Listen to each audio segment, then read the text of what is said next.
자, 오늘 데살로니가 전서 벌써 네 번째 시간인데요. 본문은 끝절인 한 절만 택했지만 내용은 사실 1절서부터 전부 포괄적으로 나눠야 될 내용들입니다. 그래서 먼저 첫 절인 1절을 한번 보도록 하죠. 형제들아 우리가 너희 가운데 들어간 것이, 여기 들어가다, 지난주 우리가 봤었죠. 에이소도스라는 말은 들어간다는 뜻이에요. 그런데 그 반대말은 뭐라고 했죠?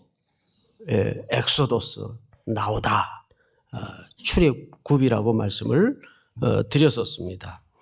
근데 그게 왜 이렇게 중요할까? 여러분, 나와야 새로운 곳으로 들어가게 돼 있습니다. 맞죠?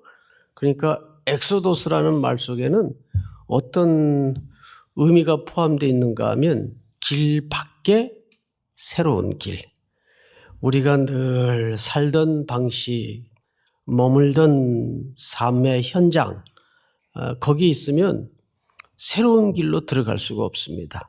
그 길에서 나와야 새로운 길로 들어갈 수가 있습니다. 그래서 사도 바울이 여기서 에이소도스라는 출애굽의 반대말을 사용한 것은 그들이 하나님의 복음을 가지고 길 없는 곳에, 데살로니가의 도시의 사람들이 지금 길을 모르잖아요. 참된 길이 무엇인지를 알지 못합니다. 그래서 그들이 복음을 가지고 들어갔어요. 그것이 에이소도스. 자, 그런데 사도 바울의 평생의 또 하나의 큰 주제가 뭐냐 하면 열매입니다. 그래서 그는 하반절에 이렇게 얘기를 하죠. 헛되지 않은 줄을 너희가 친히 아나니. 헛되다. 헛되다라는 말은 우리가 일반적으로 상식선에서 이해를 해도 충분히 알 수 있는 주제인데, 사실 이 주제는 사도 바울의 일생의 중요한 관심사였어요. 헛되다라는 말은 바울에게 어떤 의미인가? 자기가 평생 고단한 선교의 목회의 여정을 통해서 복음을 뿌렸습니다. 그리고 반드시 그 현장을 확인하고 점검하고 또 오늘처럼 회상합니다. 그게 헛되지 않았다. 그러니까 헛되다라는 말은 내용도 없고 열매도 없다, 그 뜻이에요. 근데 정말 우리 인생이 그렇게 비참하게 평생 60, 70, 80을 참 험하게 살아냈는데 나중에 보니까 물 한 모금을 손에 쥔 것처럼 다 빠져나가 버리고 남는 것도 없고 열매도 없고 아무 내용도 없었다라고 평가가 된다면 그 얼마나 자괴감이 들고 비참하겠습니까? 근데 바울은 우리가 너희에게로, 즉 데살로니가 교회 성도들에게로 데살로니가 도시로 들어간 것이 돌아보니까, 점검을 해보니까, 확인을 해보니까 헛되지 않았다. 그리고 그것을 너희도 아는 바라 그랬어요. 그러니까 그것이 혼자 뿌듯해가지고 자화자찬하는 그런 인생이 아니라 다른 타인들도 인정해주고 기억해주고 아는 바다, 그 말이죠. 이것은 사도 바울의 일생의 주제입니다. 그래서 그는 복음을 뿌리고 선교의 수고를 아끼지 않고 지나간 자리를 반드시 편지를 통해서 사람을 보내서 확인하고 검증합니다. 우리가 들어간 것이 헛되지 않았다. 열매가 있었다. 그 얘기를 하는 겁니다. 자, 그런데 2절을 주목해 보시면 이렇게 설명을 하죠. 너희가 아는 바와 같이 우리가 먼저 빌립보에서 고난과 능력을 당하였으나, 자, 이것은 당연히 데살로니가에 오기 전에 이들이 어디서 쫓겨왔습니까? 빌립보에서 건너왔어요. 그 빌립보에서 있었던 일을 회상 형식으로 얘기하는 겁니다. 우리 사도행전 16장을 한번 좀 띄워주실까요? 자, 이렇게 되어 있어요. 무리가 일제히 일어나 고발하니 상관들이 옷을 찢어 벗기고 매로 치라 하여 많이 친 후에 옥에 가두고 간수에게 명하여 든든히 지키라 하니, 우리 24절 한번 같이 읽읍시다. 시작. 그가 이러한 명령을 받아 그들을 깊은 옥에 가두고 그 발을 착고에 든든히 채웠더니. 이제 이 빌립보에서 겪었던 매질, 고난, 그리고 오늘 보니까 고난만이 아니라 능력이라고 되어 있어요. 능력. 이 고난과 능력은 조금 차이가 있습니다. 고난은 그냥 물리적인 고통을 단순히 표현했다면, 능력은 이 심리적인 모멸감입니다. 예수님이 십자가를 향해 걸어가시면서 사람들에게 뺨을 맞아요. 조롱을 당해요. 만왕의 왕이 되시고 만주의 주가 되신 하나님의 아드님이신 그분이 능력을 당했다 그 말이에요. 그 능력은 그런 어떤 정서적인 충격, 모멸감. 바울은 어떤 능력을 당했을까요? 그는 당연히 로마 시민권자입니다.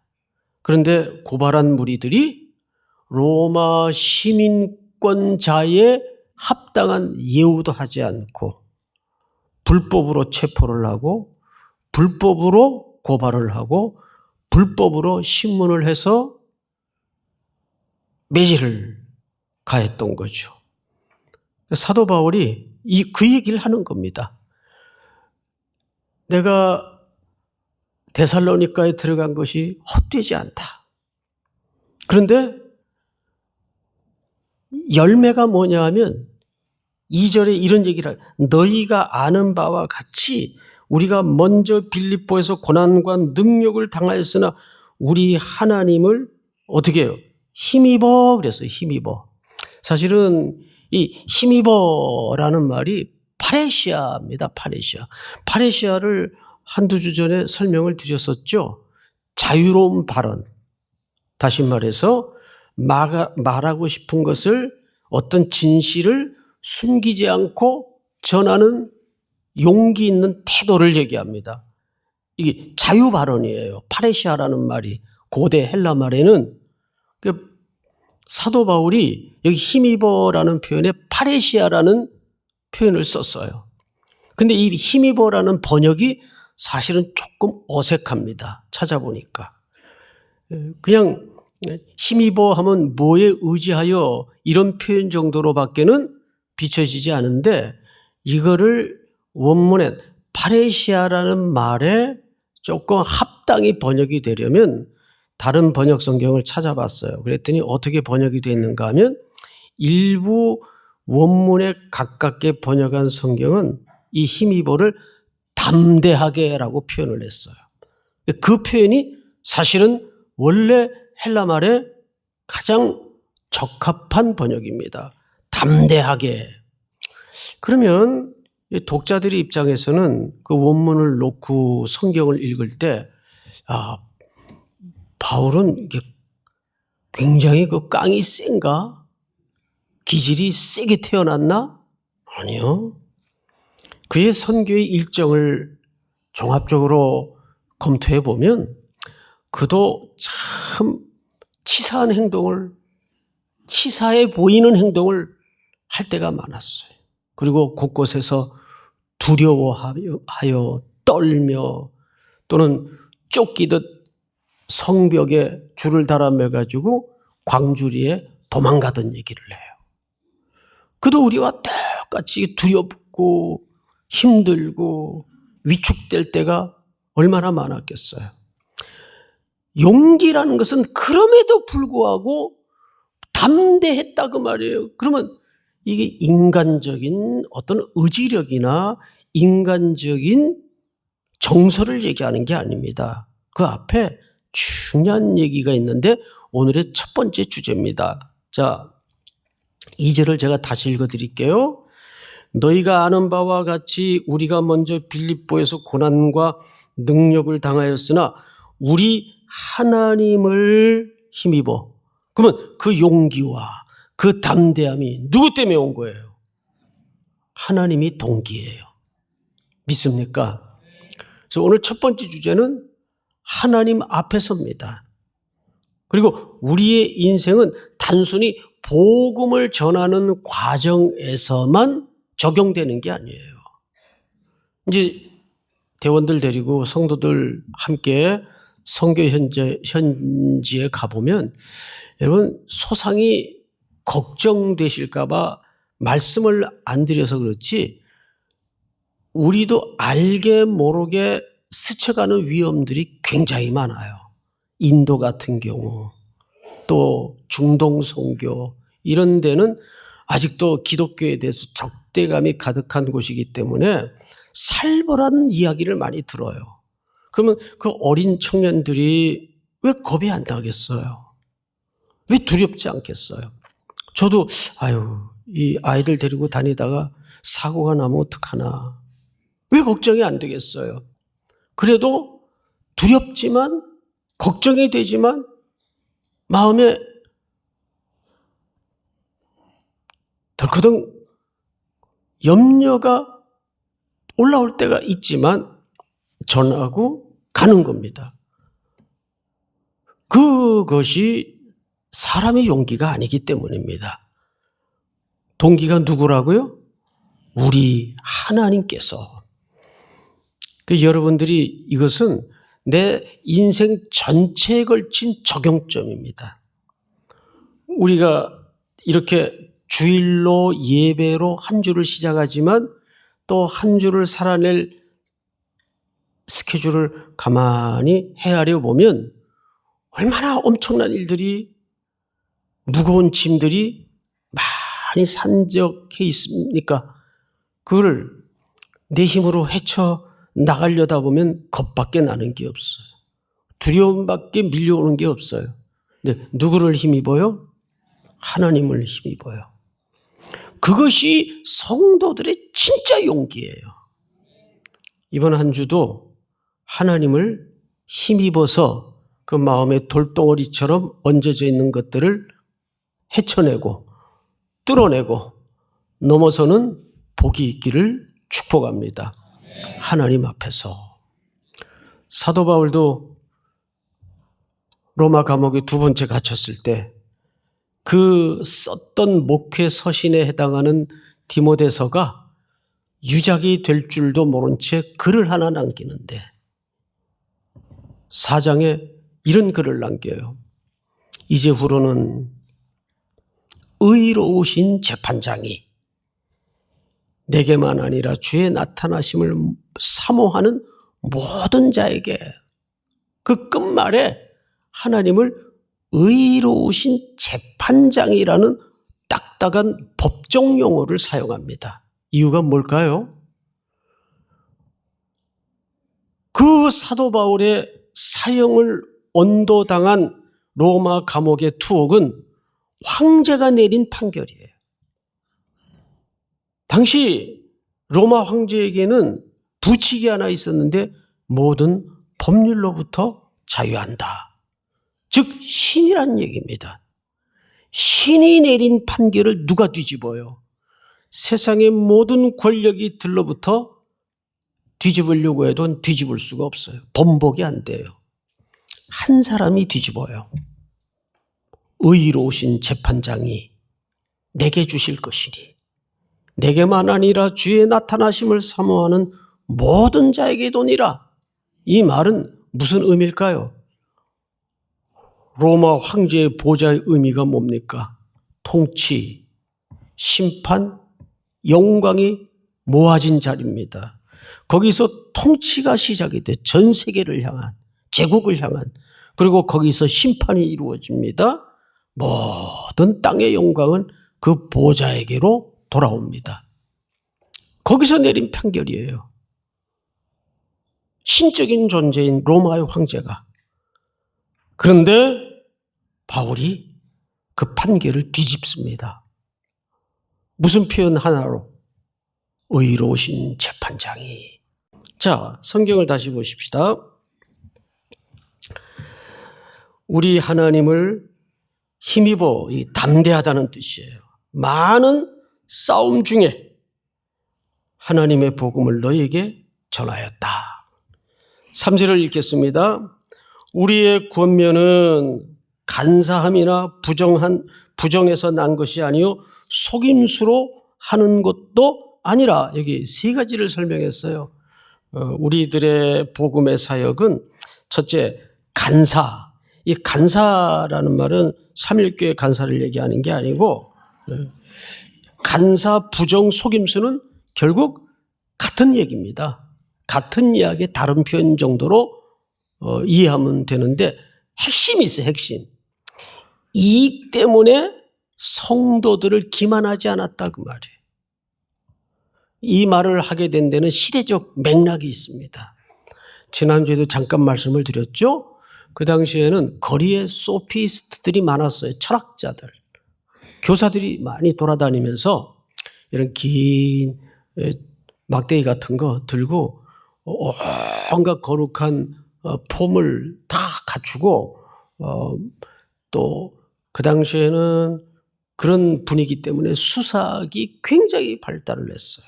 그래서 말을 청산유수처럼 달변으로 하는 사람들이 많았어요. 그리고 어디서 한 번도 듣도 보도 못한 아주 신통한 이야기들을 쫙 짜집게 해가지고 거리로 다니면서 사람들을 모아요. 그 사람들이 많이 모아야, 또 많이 모여야 뭐가 두둑해질까요? 예, 그 요를 받으니까 주머니가 두둑해지는 거예요. 그러니까 자꾸 말 속에 보탬이 일어나고 과장이 일어나고 거짓이 섞여지는 겁니다. 뭐 때문에? 이것 때문에. 근데 여러분, 시대적 양태는 달라도 이 본질은 똑같아요. 바울이 그 얘기를 하는 거예요. 나는 우리의 권면은 간사함이나 부정함에서 난 것이 아니요 속임수로 나는 것도 아니라, 이렇게 돼 있어요. 그리고 이제 4절을 한번 볼까요? 전체 4절을 한번 다 같이 시작. 오직 하나님께 옳게 여기심을 입어 복음을 위탁받았으니 우리가 이와 같이 말함은 사람을 기쁘게 하려 함이 아니요 오직 우리 마음을 감찰하시는 하나님을 기쁘게 하려 함이라. 아멘. 예레미야 11장 20절을 한번 볼까요? 이렇게 되어 있습니다. 공의로 판단하시며 사람의 마음을 감찰하시는 만군의 여호와여. 하나님은 사람의 나타난 행동을 먼저 보십니까? 마음의 동기를 먼저 보십니까? 마음의 동기, 심령을 감찰한다 그랬어요. 참, 이 하나님의 말씀의 본질은 비껴가는 적이 없는 것이 뭐냐 하면, 동기가 잘못된 어떤 사역이나 동기가 잘못된 어떤 태도는 반드시 악의 줄거리가 나오게 돼 있어요. 들통이 나게 돼 있어요. 그래서 하나님은 뭘 보신다고요? 심령을 감찰하신다고 그랬습니다. 계속 주제가 뭐예요? 하나님 앞에서입니다. 하나님 앞에서. 우리의 근거도 하나님 앞에서, 동기도 하나님 앞에서, 기초도 하나님 앞에서. 믿습니까? 이제 큰 주제로, 두 번째 주제로 넘어가는데, 이제 5절부터입니다. 너희도 알거니와 우리가 아무 때에도 아첨하는 말이나, 여기 아첨이라는 말을 썼는데, 아첨은 이 금전적 이익을 위해서라는 말이에요. 말로 사람들을 현혹시키는 겁니다. 아첨하는 말이나 탐심의 탈을 쓰지 아니한 것을, 여기 탐심도 탐욕을 숨기기 위해서 진실한 것처럼 가장하는 모든 것들을 얘기하는데, 이것도 결국은 물질적인 이익을 위해서입니다. 그래서 아첨하는 말이나 탐심의 탈을 쓰지 아니한 것을 누가 증언하세요? 하나님이 증언하세요. 하나님이. 이 정도 고백할 수 있어야죠. 그런데 세 번째로 여기 세 가지를 얘기했어. 첫째는 아첨의 말, 탐심의 탈. 그리고 세 번째가 뭐냐 하면 6절입니다. 또한 우리는 너희에게서든지 다른 이에게서든지 사람에게서는 영광을 구하지 아니하였노라. 여러분, 사람에게 영광을 구하는 건 과연 어떤 태도일까요? 이건 사회적 명예를 얻기 위한 것이나 또는 이 땅의 사람들에게 칭송과 영광을 받기 위한 모든 시도를 얘기합니다. 이것도 동기가 잘못된 거죠. 사도 바울이 좋은 말만 해가지고 사람들에게 박수를 받고 영광을 받는 일을 왜 못하겠어요? 그런데 오늘 아첨의 말이나 탐심의 탈을 쓰지 않았고 세 번째는 사람에게서는 영광을 구하지 아니하였다. 그럼 오직 누구에게 영광을 구했다는 얘기일까요? 여기 영광이 뭘까요? 여러분 12절 오늘 본문을 보세요. 제가 읽겠습니다. 이는 너희를 부르사 자기 나라와 영광에 이르게 하시는 하나님께 합당히 행하게 하려 함이라. 그러니까 여러분 하나님께 영광을 돌린다는 것은 우리의 모든 삶이 하나님께 합당한 삶을 순종하여 살아내는 걸 우리가 수사학적으로는 누구께 영광을 돌린다? 하나님께 영광을 돌린다라고 얘기하는 거예요. 그렇다면 우리의 전체 삶의 기초, 동기, 근거가 누구 앞에서 살아내야 될까요? 하나님 앞에서 살아내야 됩니다. 오늘 큰 주제는 하나님 앞에서입니다. 그런데 8절을 한번 볼까요? 8절 제가 읽겠습니다. 우리가 이같이 너희를 사모하여 하나님의 복음뿐 아니라 우리의 목숨까지도 너희에게 주기를 기뻐함은 그 다음은 여러분들이 읽으십시다. 시작. 너희가 우리의 사랑하는 자 됨이라. 네. 바울이 그렇게 하나님 앞에서 하나님을 근거로 하나님을 기초하여 하나님이 동기가 된 삶을 살았던 중요한 이유가 뭐냐면 그 성도들을 뭐 했기 때문이라고 소개하죠? 사랑했기 때문이다. 자, 여러분, 이 카테고리를 한번 깊이 묵상해 봤어요. 근데 만약에 여러분들이 정말 목숨을 내줄 만큼 사랑하는 사람이 어떤 일을 부탁하고 갔어요. 내가 꼭 돌아올 테니까 이 아이를 꼭 자네가 아버지처럼 좀 맡아주게. 그러면 그 아이를 맡은 그 사람이 부탁한 그 사람을 너무너무 사랑하는 관계였다면 잘 돌봐야 될까요? 막 살금살금 꼬집고 때려야 될까요? 잘 돌봐야죠. 사랑하는 사람이라면. 하나님을 사랑했기 때문에. 믿습니까? 그러니까 우리가 사는 삶의 모든 바운다리를 항상 하나님 앞에서 사랑의 동기가 되어서 그 삶을 살아내도록 하고자 하는 것이 하나님께 영광을 돌리는 삶입니다. 믿습니까? 또 한 주도 그런 삶이 계속해서 힘차게 이어지기를 주의 이름으로 축복합니다.